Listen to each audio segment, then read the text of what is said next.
Good morning to all of you. आप सभी लोगों का आज के इस टॉपिक पे स्वागत है।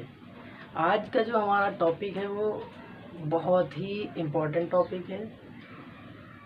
आजकल हम देख रहे हैं एक बहुत ही बड़ी महामारी हमारे चारों तरफ घूम रही है।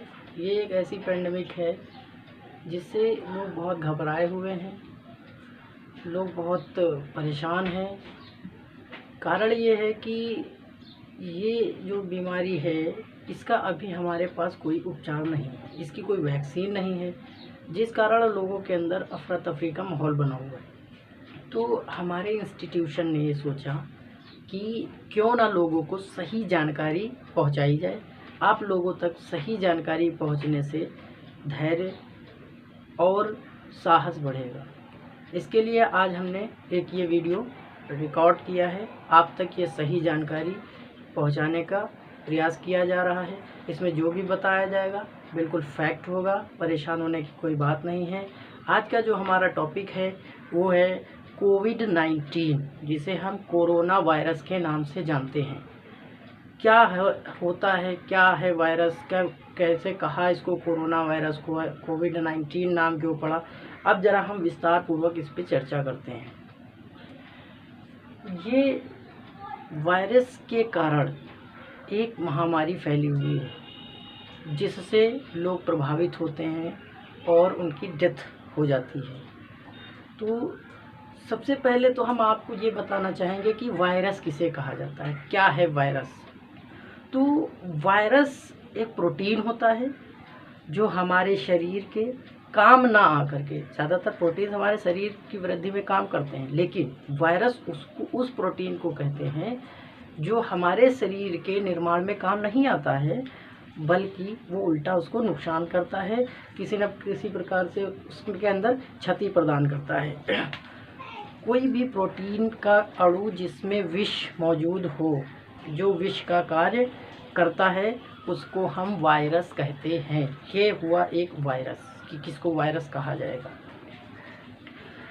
अब अगर वायरस की बात की जाए तो सर्वप्रथम हमारे वैज्ञानिक 1892 ईस्वी में डिमिट्री इवानोव्स्की ने खोज की थी। उन्होंने इसको टोबैको लीफ, तंबाकू की पत्ती से प्राप्त किया था। उसमें ये पहली बार पाया गया था। दुनिया में आज तक बहुत सारे वायरस आए, ऐसा नहीं कि ये पहला वायरस है कोविड-19 या भी आया हुआ है। इससे पहले भी बहुत सारे महामारी फैलने के कारण, वायरस के कारण हुआ है। इनमें कुछ जो बहुत ज़्यादा खतरनाक थे, हानिकारक थे, मैं उनके नाम लेता हूँ। वैसे तो बहुत सारे हैं, लेकिन मैं कुछ को लेता हूँ जो ज़्यादा जो है प्रभावित किया था ह्यूमन नेचर को, ह्यूमन्स को ज़्यादा प्रभावित किया। उनमें एक आता है सार्स, SARS, सार्स। इसका जो डेथ रेट था वो 9.6% का था, 9.6%। इसके बाद जो है पश्चिम साइड से एक वायरस आया जिसका नाम था मर्स, MERS, मर्स। इसका जो डेथ रेट था सबसे ज़्यादा हाईएस्ट, 34%। मतलब 100% में अगर 100 आदमी है तो 34 मर जाते थे, वो रिकवर नहीं कर पाते थे। इसका ये डेथ रेट था। और जो अभी हाल ही में चल रहा है अपना कोविड-19 कोरोना वायरस, इसका जो डेथ रेट है अभी तक के करंट में जो चल रहा है, अभी तो चल ही रहा है, जो प्रमाणित मिला है मुझे, वो 3.4% के पास में है। तो ये इसका डेथ रेट है। तो अब बात आती है कि हम ये आपसे क्यों बता रहे हैं, इसकी क्या मतलब जो है ज़रूरत पड़ी कि हम आप लोगों को ये बताएं। तो ये बताने, इसकी जानकारी देना, कोविड-19 के बारे में जानकारी देना इसलिए आवश्यक है। नंबर एक तो हमारी जो स्वास्थ्य व्यवस्था है, हमारे भारत देश की जो स्वास्थ्य व्यवस्था है वो बहुत अच्छी अवस्था में नहीं है, क्योंकि इसमें बहुत नाजुक कंडीशन में है हमारा स्वास्थ्य विभाग, जिसकी वजह से हमें इसके बारे में, इस पेंडेमिक के बारे में, इस कोविड-19 के बारे में सही जानकारी प्राप्त होना आवश्यक है। पहला तो ये कारण है। दूसरी जो इम्पोर्टेंट चीज़ है वो ये है अज्ञानता। लोगों को ज्ञान ही नहीं है कि ये है क्या। लोग बड़ा खिलवाड़ समझ रहे हैं कि हाँ छुट्टी मिल गई है, घर पे बैठो, घूमो। तो लोगों के अंदर अज्ञानता है, जिसके कारण भी हमें अवेयर होना पड़ेगा, इस अज्ञानता से दूर रहना पड़ेगा, और जो जो इसकी भी जानकारी हमारे पास होना आवश्यक है। तीसरी जो बात है वो है अफवाहें। आप यूट्यूब खोलते हैं, आप कुछ सोशल मीडिया पे देखते हैं तो नई नई प्रकार की अफवाहें आ रही जिसकी वजह से आपको टेंशन हो रही, आप घबराए हुए हैं। तो उन अफवाहों से हमें बचना है। ये बीमारी कैसे निपटा जाए इससे, इसके बारे में सही क्या है वो जानना ये आवश्यक है। हमें अफवाहों से पूरी तरीके से निडर रहना है, उनसे दूर रहना है। तो इस कारण मैंने ये आज वीडियो बनाया, जिसके माध्यम से मैं आज आपको कोविड-19 के विषय में पूर्ण जानकारी दूंगा।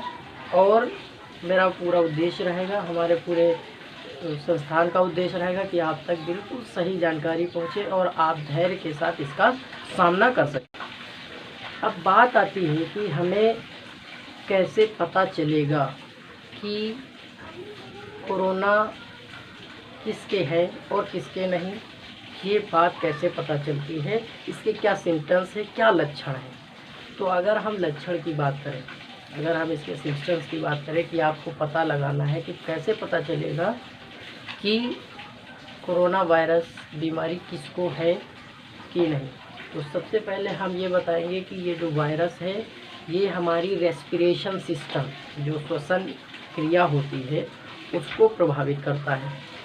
श्वसन क्रिया प्रभावित होने से हमें सांस लेने में थोड़ा सा दिक्कत आती है, तकलीफ़ होती है, सूखी खांसी आती है हमें, और मसल्स में पेन होता है, और सर में बहुत तेज़ों का दर्द, मांसपेशियों में दर्द, और बहुत तेज़ एक बुखार जैसा आता है। जैसे आपने देखा होगा फ्लू वगैरह में या मलेरिया वगैरह में जो है हाल होता है, कुछ उसी के मिलते जुलते इसके भी सिम्टम्स होते हैं, लक्षण होते हैं। लेकिन अगर ऐसा दिख रहा है तो आप अपने मन से, अपनी तरफ से ये नहीं समझ लेंगे कि आपको कोरोना है या किसी को कोरोना है। ये सिम्टम है, ये लक्षण है जिनके कारण आप पता लगा सकते हैं कि शायद इसको कोरोना हो सकता है। ये कंफर्म तब होगा जब आप लैब में टेस्ट करवाएंगे, डॉक्टर आपको टेस्ट करेगा और उसके बाद आपको बताया जाएगा।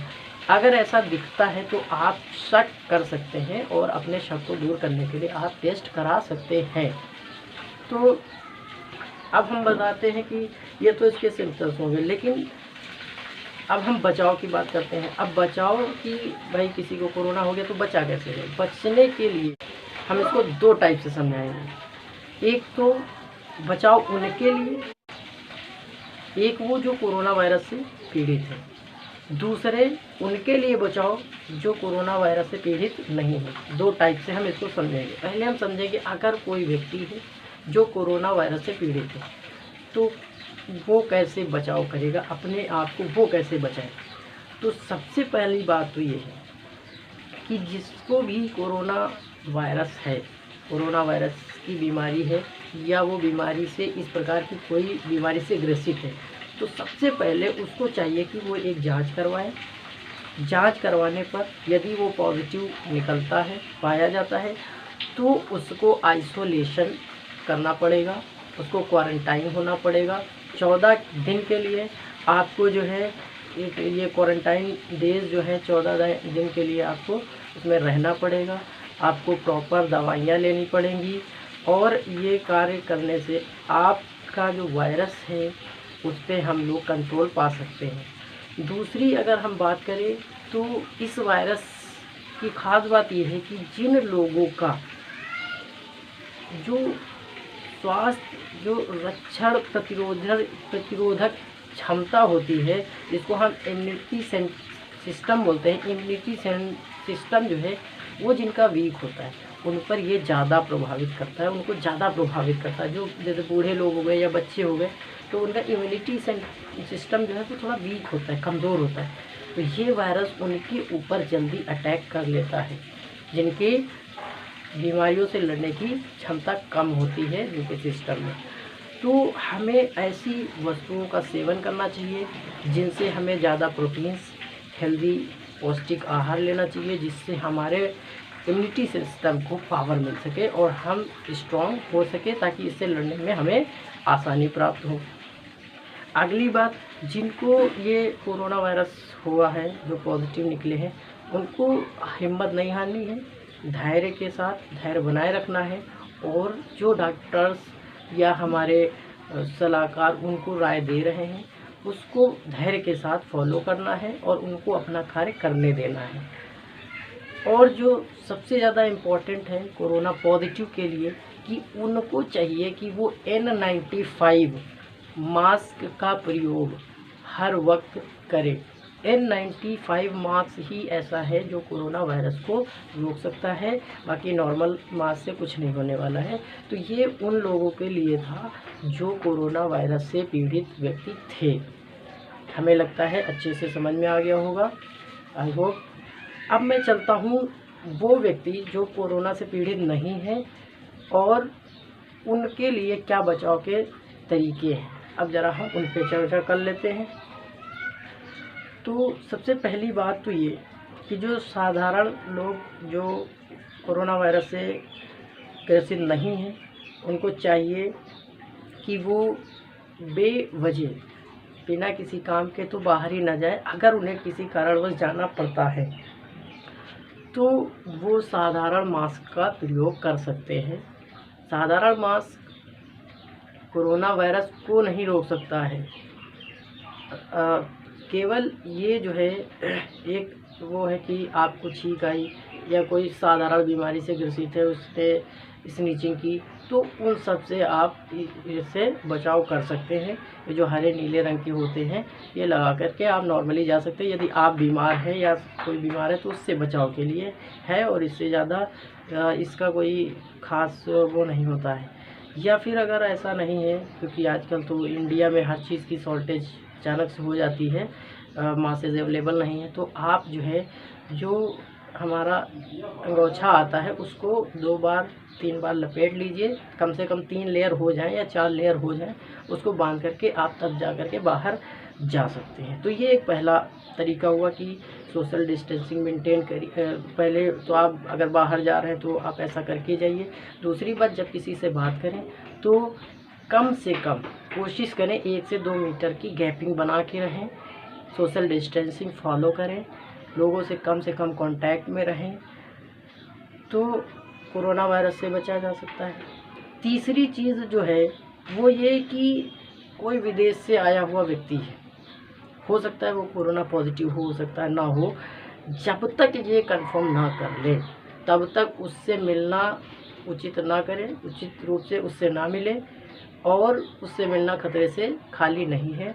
अतः विदेश से आए हुए या बाहर से किसी आए हुए संक्रमित व्यक्ति से आप कांटेक्ट में ना रहें, ताकि आप कोरोना वायरस से बच सकें। ये भी एक बचने का तरीका है कोरोना वायरस से। दूसरी बात, आप अपने हाथों को जब बाहर जाएं, बाहर से अंदर आए हैं तो भाई आपने बहुत सारी चीज़ों को छुआ होगा, बाहर गए हैं, कुछ रेलिंग छुई, गाड़ी पे बैठे या सामान को छुए, निर्जीव चीज़ों को आपने टच किया, तो आपकी वायरस हो सकता है कि लग गया हो। तो आप जब भी घर आएँ तो कभी भी जो है अपने हाथ से अपने चेहरे को ऐसे कभी ना करें, चेहरे को ना टच करें, और हाथ पैर मुंह आराम से आप धुलें। धुलने के बाद जो है चीज़ों को आप टच कर सकते हैं। इसके लिए बहुत सारे स्लोगन और वो बनाए गए हैं। ऐसे ही मैंने एक पोस्ट पढ़ा था, मैं शेयर करना चाहूँगा, उसमें कहा गया था कि जो है जब आप बाहर से आए तो हाथ धोते रहो, वरना जान से हाथ धो बैठोगे। बिल्कुल मुझे बड़ा अच्छा लगा कि भाई आप बाहर से आए हो, लगातार हाथ को धोते रहो, वरना जान से हाथ धो बैठोगे। तो हाथ को धोते रहिए, ये मेरी आपसे रिक्वेस्ट है। फिर आता है कि हाथ तो धुले, क्या पानी से ही धुल लें? तो इसके लिए जो है हमें सैनिटाइज़र्स का इस्तेमाल करना है, सैनिटाइज़र्स का इस्तेमाल।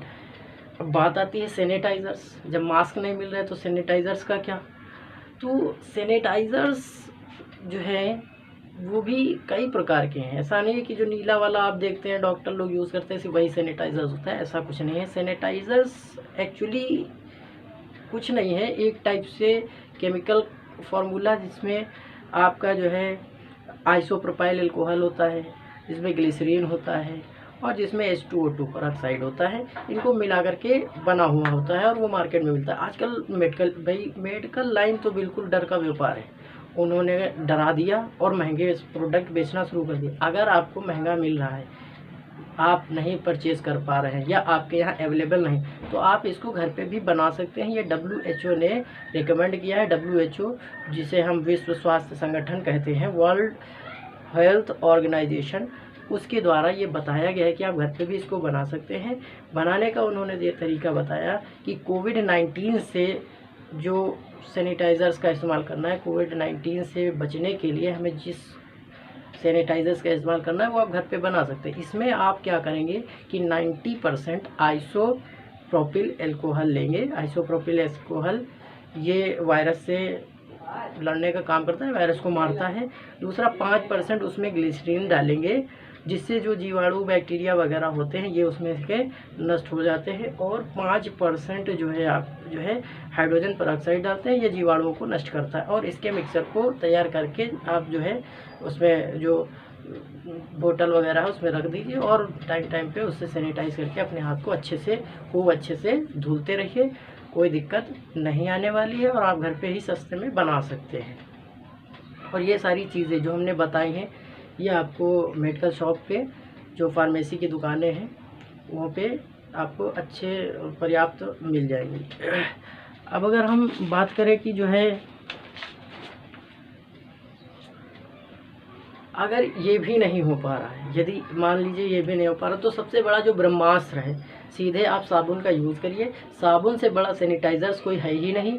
साबुन सबसे बेस्ट सैनिटाइज़र्स है। बस ड्रॉबैक ये था कि साबुन को इस्तेमाल करने में हमें पानी की पानी बहुत इस्तेमाल होता है, जिसकी वजह से अगर हम ट्रैवल कर रहे हैं या कहीं जा रहे हैं तो साबुन का इस्तेमाल थोड़ा सा हैवी पड़ जाता है कि वाटर सप्लाई होना चाहिए और बहुत सारी दिक्कतें आती हैं। लेकिन आप तो घर पे रुके हुए हैं तो कोई दिक्कत नहीं है, आप साबुन का इस्तेमाल करिए। साबुन सबसे अच्छा सैनिटाइज़र है। ये कीटाणु, जीवाणु, बैक्टीरिया, वायरस सब को मार देता है। तो बेस्ट सैनिटाइज़र आपका क्या है, साबुन है। बस इसमें पानी की ज़रूरत लग जाती है।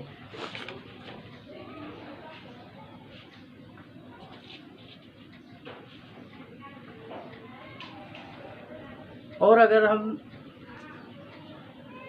बात करें कि अब आप घर पे हैं, तो घर पे हैं तो क्या करें भाई। खाली बैठेंगे तो इधर उधर की खबरें आ रही हैं, हम पैनिक हो रहे हैं, हम घबरा रहे हैं, उलझ रहे हैं। तो सबसे अच्छा तो ये है कि आप टाइम का यूटिलाइजेशन करें, टाइम को यूटिलाइज़ करिए।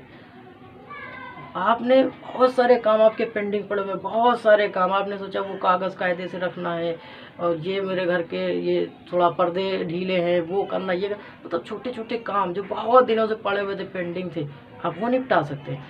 मैंने जब ये इन्फॉर्मेशन अपने स्टूडेंटों तक, अपने बच्चों तक और अपने छोटों तक पहुंचाई, मैंने कहा क्या तुम्हें ये समझ में आया, कुछ हमें फीडबैक दो।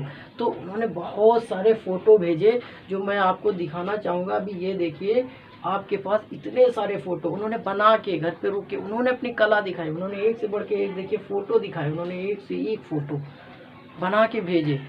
उन्होंने जनता को अवेयर किया, उन्होंने चार्ट बनाए, पोस्टर बनाए, ड्राइंग करके लोगों को समझाया कि वो कैसे बच सकते हैं, उनको घर पे रहना चाहिए। तो जब ये छोटे बच्चे जो अभी 6, 7, 8 क्लास में हैं इतना अच्छा परफॉर्म कर सकते हैं, अपनी कला को दिखा सकते हैं, तो आप तो बहुत होशियार हैं, आप तो काफ़ी हुनरमंद हैं। तो मैं कहता हूँ कि ये एक ऐसा समय मिल गया है, आपको ऐसा वक्त मिला है कि आप वो कर सकते हैं।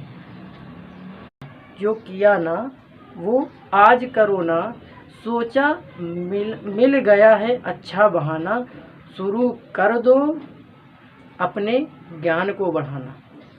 तो ध्यान रखिए, कुछ नहीं तो ज्ञान को ही बढ़ाइए, स्किल सीखिए और नई नई चीज़ों को सीखिए और घर पे बने रहिए बिल्कुल टेंशन फ्री हो करके। अब बात करता हूँ कि इस कोरोना वायरस से लड़ने के लिए देश क्या क्या कदम उठा रहा है। भाई हम लोग तो अपना सहयोग कर रहे हैं, करना भी चाहिए। अब इसके लिए देश ने क्या कदम उठाए हैं, अब ज़रा हम उस पर चर्चा कर लेते हैं। अगर हम बात करें अपने देश की, तो देश ने पूरी जनता को बचाने के लिए बहुत ही बड़ा कदम उठाया। उसने जो है अभी तक के 40 दिन का टोटल लॉकडाउन की व्यवस्था की है। पहले देश ने 21 दिन की व्यवस्था की टोटल लॉकडाउन की, और फिर इसको बढ़ा करके 19 दिन किया गया। अगर हम लोगों का सहयोग रहा है और हम लोग इसको रिड्यूस करने में, इसको रोकने में कामयाब होते हैं, तो ये यहीं पे समाप्त हो जाएगा। अगर आप लापरवाही करते हैं या किसी कारणवश इससे आप खिलवाड़ करते हैं, तो ये और बढ़ाया जा सकता है। तो सहयोग करिए गवर्नमेंट का पूरा। दूसरी अगर हम बात करें, तो हमारा जो पुलिस विभाग है, जो मेडिकल विभाग है, ये लोग तपस्या की तरह दिन रात 24 घंटे लगे हुए हैं जनता की सेवा में। ये दिन रात एक किए हुए रेगुलरली आपके लिए वर्क कर रहे हैं। इनको रिस्पेक्ट करिए, इनकी इज्जत करिए और खिलवाड़ मत समझिए, इसको बहुत हल्के में मत लीजिए। ये सब गवर्नमेंट का सपोर्ट कर रहे हैं, आप भी गवर्नमेंट का सपोर्ट करिए। कब हमें कोरोना का टेस्ट कराना चाहिए कि नहीं कराना चाहिए, इसके लिए हमारी गवर्नमेंट ने हेल्पलाइन नंबर जारी किया है। हेल्पलाइन नंबर जो है आपका 01123978046 पर आप 24 घंटे जो है सेवा पा सकते हैं। इसके ज़रिए आपको इन्फॉर्मेशन मिलेगी। भारत सरकार द्वारा कुछ वेबसाइट्स भी जारी की गई हैं, जो लोगों को बताती हैं कि कितने, ये जो वेबसाइट है इसके द्वारा आप पता लगा सकते हैं कि कितने लोग कोरोना से संक्रमित लोग देश में हैं, कितने रिकवर हो चुके हैं, कितने स्थायी हैं या कितने बाहर से आए हुए हैं, कितने यात्रा करके बाहर से आए हुए हैं तो संक्रमण ले करके आए हुए हैं। ये जो है, और इसमें जो है हर राज्य की हेल्पलाइन नंबर भी मेंशन किए गए हैं। तो इस वेबसाइट के ज़रिए जो www.covidout.in है, covidout.in है, पर आपको ये सारी जानकारी मिल सकती है। दूसरी एक और वेबसाइट है जिसके माध्यम से हम देशव्यापी फैसिलिटीज़ के बारे में जान सकते हैं कि हमारे पास कितने हॉस्पिटल्स हैं, कितने नर्सेज हैं, कितने डॉक्टर्स हैं, कितने लैब्स हैं, कितने किट्स हैं, कितने वेंटिलेटर, मतलब A to Z, और कौन कौन लोग कार्यरत हैं। अगर इस चीज़ के बारे में आपको डिटेल जानना है, बिल्कुल मतलब फैक्ट जानना है, तो इसके लिए भी एक गवर्नमेंट ने वेबसाइट लॉन्च की है जिसका नाम है covidwarriors.gov.in। कोविड COVID warriors.gov.in पर आप जान सकते हैं। और लोगों को मदद करने के लिए व्हाट्सएप डेस्क भी बना है। व्हाट्सएप के ज़रिए व्हाट्सएप नंबर में आप अपने व्हाट्सएप नंबर पे 90131515 जो है आप जब ऐड करेंगे 9013151515 और आप उसमें नमस्ते लिख के जैसे ही भेजेंगे तो आपको कोरोना वायरस से रिलेटेड कोविड-19 के सारे तथ्य आपके सामने आ जाएंगे, आपको जानकारी दे दी जाएगी।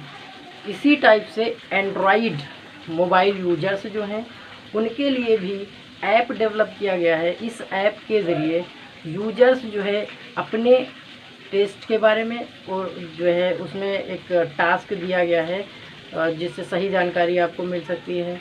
आप जो है आप उस ऐप के डालिए, इस ऐप का नाम रखा गया आरोग्य सेतु।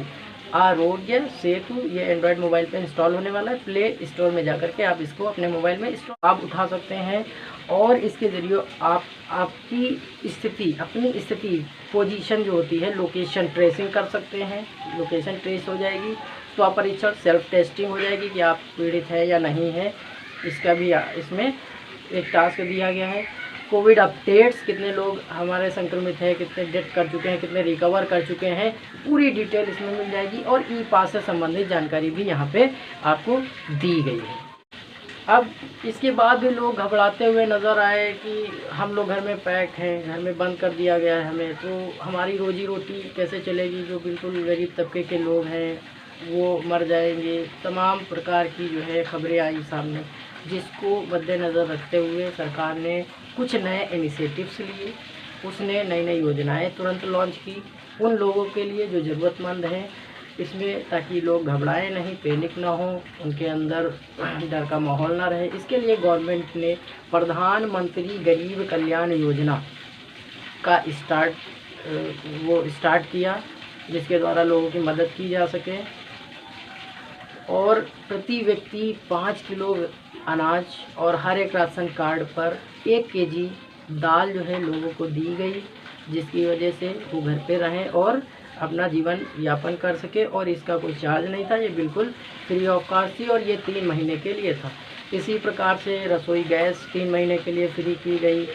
और जो हमारे लोग कोरोना वायरस में लड़ने में मदद कर रहे थे, डॉक्टर्स या नर्स, तो वो भी कहीं ना कहीं जो है संक्रमित हो जा रहे थे, उनकी डेथ हो रही थी, तो गवर्नमेंट ने उनका भी ख्याल रखा। उनके लिए प्रधानमंत्री जी ने 50 लाख का जीवन बीमा रखा। यदि वो कोरोना वायरस का इलाज करते हुए संक्रमित हो जाते हैं और उनकी डेथ होती है तो उनको 50 लाख का जो है बीमा दिया गया। ये भी एक बहुत अच्छी पहल थी, जिससे लोगों की और हौसला अफजाई हुई, लोगों ने मदद करने के बारे में सोचा। इसी तरीके से इनको कोरोना जो है कोविड-19 हीरो के नाम से जाना जाता है। इसके बाद प्रधानमंत्री जी ने जन धन योजना के तहत जो महिला खाता धारक थे, जो महिलाएं जिन्होंने जन धन योजना में खाता खुलाया था, लगभग ये 2 करोड़ महिलाएं हैं, इनको 500 रुपये प्रति माह के हिसाब से 3 महीने तक सेवा देने का आश्वासन दिया और पैसे भेजे गए। वहीं जो गरीब तबके के मनरेगा में लोग दिहाड़ी पे काम करते थे, जिनकी पहले जो है 183 के राउंड ऑफ में सैलरी थी, उनकी बढ़ा करके पर डे की 202 रुपये दिहाड़ी कर दी गई, ताकि इस मदद के ज़रिए भी उनको मदद पहुंचाई जा सके। ये सब इनिशिएटिव सरकार द्वारा गरीबों के लिए किए जा रहे हैं। ये सब इस लड़ाई से जीतने के लिए कर रहे हैं। हम लोग भी पूरा सहयोग करेंगे। इसीलिए मैं कहना चाहूँगा, कोरोना को फैलने से पहले मिटा दो, कोरोना को फैलने से पहले मिटा दो, वक्त कम है, पूरा दम लगा दो। कुछ को मैं जगाता हूँ और कुछ को आप जगा दो। प्लीज़ जितना हो सके मैंने अपनी पूरी कोशिश की है। अब आपकी बारी है। इस वीडियो को जहाँ तक हो सके आप फॉरवर्ड करिए, लोगों तक पहुँचाइए, ताकि लोग सही जानकारी प्राप्त कर सकें और लोग अवेयर रहें और इस लड़ाई में सहयोग दें और हमें इस लड़ाई से जीतना है। Thank you.